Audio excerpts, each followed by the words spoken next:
Donc, salut tout le monde, rebonjour, probablement pour une dernière capsule pour la semaine 2. Donc, j'avoue qu'il y a beaucoup de choses à faire pour la semaine. Donc, je vais essayer de faire ça clairement, mais rondement ici. Ma dernière série d'exemples, ça va être pour avoir des molécules qui ont des fonctions à l'intérieur. Donc, autrement dit, c'est des molécules qui vont avoir des atomes qui sont différents de C et H. Donc, comme vous pouvez voir ici, là, c'est une molécule qui a un Cl qui va être dedans. Et dans d'autres molécules, un peu plus loin, là, vous allez voir des NO2, Br qui sont ici. On a un OH qui est à cet endroit-là, un Cl qui revient. Donc, comme vous pouvez voir, c'est des molécules qu'on appelle fonctionnalisées, puisqu'elles ont des atomes qui sont différents de C et H en tant que tel. Donc, à ce moment-là, avant de passer à l'exemple en tant que tel, je vais ressortir un petit tableau que je vous avais montré. Donc, le tableau qui est ici, qui est le tableau des priorités des fonctions. Donc, j'en avais glissé un mot, je pense que c'est le moment peut-être aussi de le détailler un petit peu plus. Comme quoi, vous allez voir que dans les fonctions sur les molécules organiques, il y a ce qu'on appelle des fonctions prioritaires et des fonctions non prioritaires. Les fonctions prioritaires sont celles qui sont dans le tableau bleu qui est ici, le bleu mauve. Et la particularité des fonctions prioritaires, c'est qu'elles vont commander une terminaison au nom de la molécule. Donc, je vais vous donner des exemples de ceci, naturellement, là, mais vous avez ici un exemple des terminaisons des molécules qui vont avoir, là, avec les fonctions associées. Et par exemple, une fonction alcool va demander la terminaison ol. Donc, c'est pour ça que quand on parle de l'éthanol, ça se termine par ol, c'est parce que c'est dans la famille des alcools et que la fonction, elle est prioritaire et commande une terminaison à la molécule. La terminaison, c'est un gage de priorité et sur une molécule, il peut y avoir qu'une seule fonction prioritaire.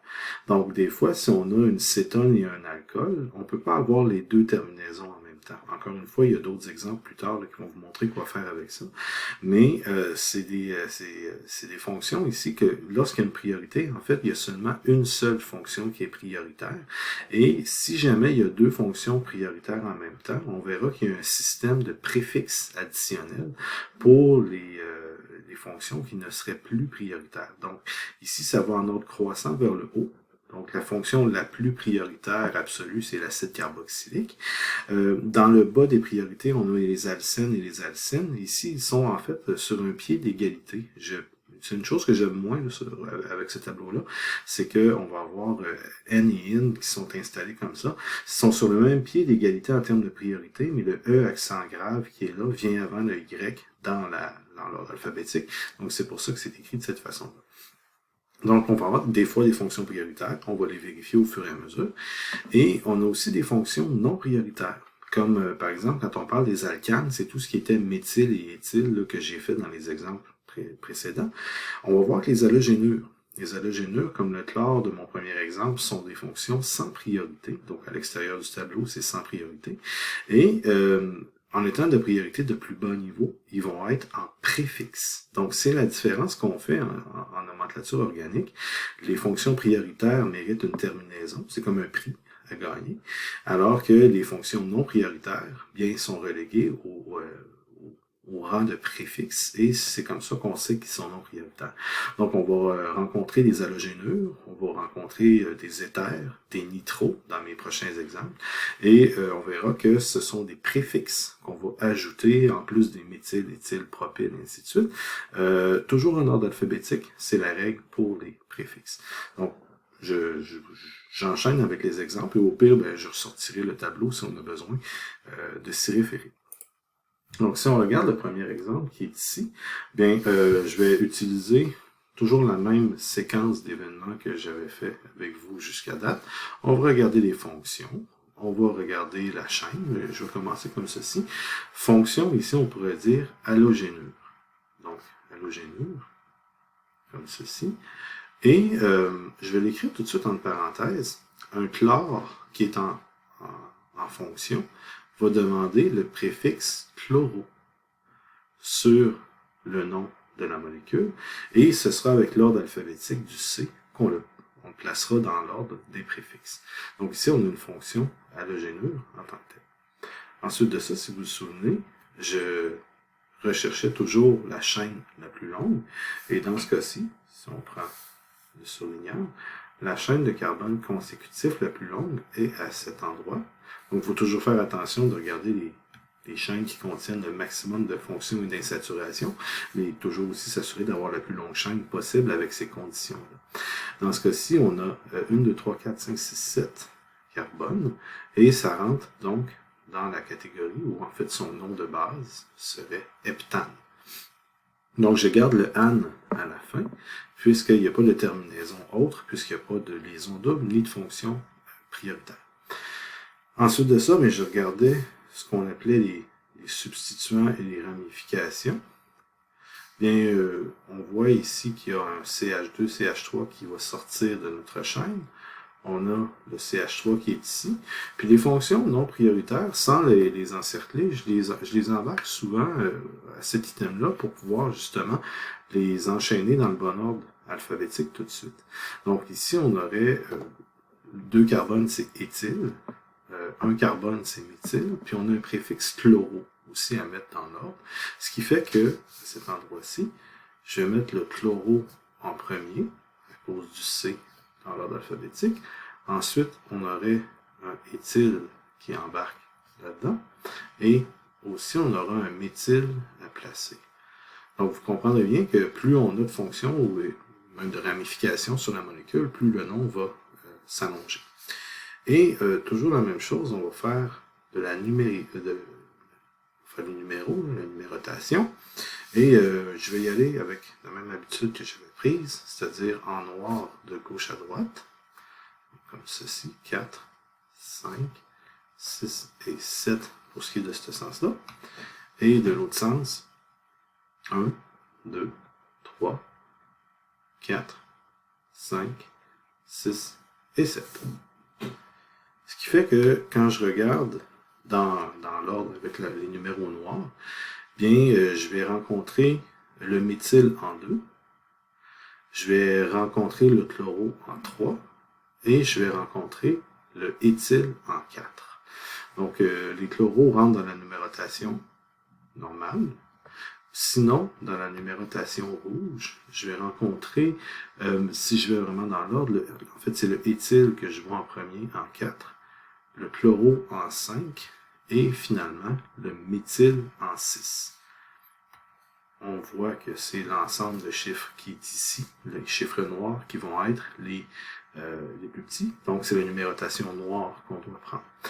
Et ensuite, il faut écrire selon l'ordre alphabétique avec les bons indices, ce qui me fait que dans cet exemple-là, je vais commencer en écrivant 3 chloro, puisque c'est le chloro qui est le premier dans l'ordre.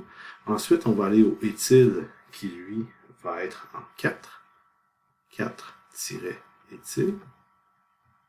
Et ensuite, on va avoir 2 méthyles. C'est avec les tirets, comme ceci. Et on continue le nom, heptane, pour terminer. Donc, vous avez ici le 3-chloro, 4-éthyle, 2-méthylheptane. Comme je vous disais, les noms vont commencer à s'allonger puisqu'on a de plus en plus de choses dessus. Je vais faire un deuxième exemple qui va vraiment dans ce sens-ci aussi. Sur la prochaine molécule, on va se gâter un peu. Hein, il va y avoir plusieurs choses là. Donc, on va regarder en quoi ça retourne. Donc, je vais regarder les fonctions en premier. Les bromures qui sont ici, les BR, c'est des halogènes. Donc, c'est une fonction halogénure, puisqu'ils sont dans la 17e colonne du tableau périodique. Donc, halogénure, et dans ce cas-ci, ça devient un préfixe bromo, avec le B qui est ici. Et un petit nouveau, NO2. NO2, c'est un nitro. Donc, c'est une fonction nitro. Et si vous regardez ici, nitro ne sont pas dans les fonctions prioritaires, et c'est aussi un préfixe. Donc, on va le classer aussi en fonction de sa lettre. Donc, on peut rajouter un nitro à cet endroit-là, et ce sera le N de nitro qui va nous aider. Ensuite, on va regarder la longueur de la chaîne. Si je regarde la longueur de la chaîne, dans ce cas-ci, vous avez une chaîne qui est un peu plus linéaire, plus facile à identifier, ce qui nous donne 6 carbones ici, donc 1, 2, 3, 4, 5, 6. Avec 6 carbones, c'est donc un hexane. Pas de terminaison spéciale, puisque c'est un alcane, là, il y a juste des liaisons simples entre les carbones, et pas de fonction prioritaire. Où est-ce qu'il va y avoir plusieurs choses à vérifier? Ça va être dans les substituants ramifications. Dans mes autres exemples, j'avais seulement encerclé les vraies ramifications qui sont comme les CH3 ici, mais il ne faut pas oublier que les bromos et le nitro ici doivent être placés dans l'ordre alphabétique. Donc, si on y va dans l'ordre, bien, on va avoir le bromo en premier. Et même, je vais l'effacer, puis je vais réécrire quelque chose avec vous. On s'entend ici qu'il y a 3 bromes, ce qui veut dire que on va avoir un tribromo qui va être à placer. J'ai écrit comme il faut, là.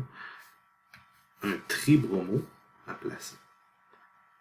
Vous avez ici une règle complémentaire qu'on appelle, c'est que lorsqu'on va avoir des préfixes multiplicatifs, comme le tri, qui est ici devant, bien, les préfixes multiplicatifs ne comptent pas dans l'ordre alphabétique puisqu'ils ne font pas partie de la nomenclature de la structure de la molécule. Puisqu'ils sont juste multiplicatifs, bien, il ne faut pas qu'ils interviennent dans l'ordre alphabétique pour avoir les bons substituants aux bons endroits. Donc ça, c'est une chose qui est difficile à se rappeler au départ. Là, ici, c'est le B de bromo qui va être à considérer et non pas le T de tri. Donc c'est pour ça que je souligne le B de bromo, parce que ça va nous donner la capacité de le placer au bon endroit dans le nom. La même chose, si je regarde ce que j'ai ici, je vais avoir des méthyles. Je vais donc avoir un diméthyle. Bien, dans ce cas-ci, puisque di est un préfixe multiplicatif, il ne compte pas dans l'ordre alphabétique. Donc, c'est bien le M de méthyle que je prends pour l'ordre alphabétique. C'est pour ça que c'est B en premier, M en deuxième. Et finalement, le nitro, lui, est seul. Donc, nitro, toujours dans l'ordre alphabétique, va se placer à cet endroit-là. Et maintenant, ben, on va faire la numérotation. Et quand il n'y a pas de fonction prioritaire, la numérotation se fait toujours d'un sens comme dans l'autre, égal. 1, 2, 3, 4, 5, 6. Et sans donner de priorité à personne, naturellement. Donc, 1, 2, 3, 4, 5, 6 dans l'autre sens.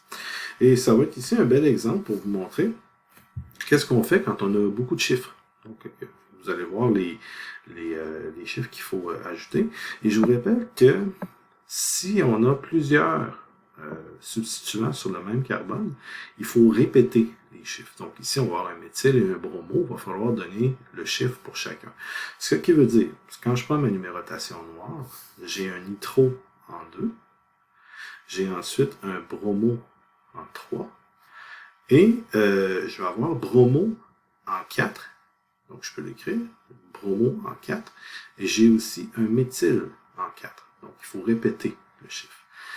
En 5, j'ai un bromo en 5 aussi, mais j'ai un méthyle qui est en 5 également.